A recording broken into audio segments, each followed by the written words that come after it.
Bayfront Hotel in Cebu.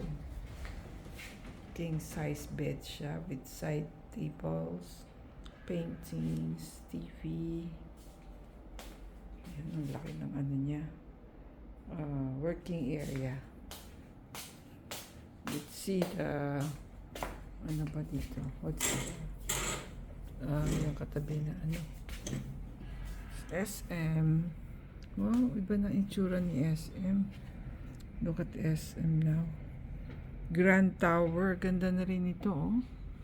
Yung beside natin na building. Grand Tower.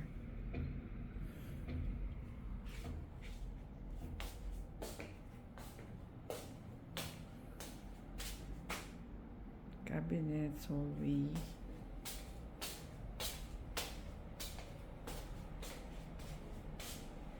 The bathroom.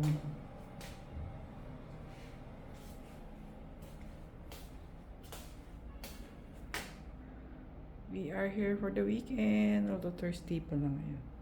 This is our beautiful room for this week. May coffee station siya. There's the coffee station. Ay, ba't isa lang water? Enjoy, Mamshi!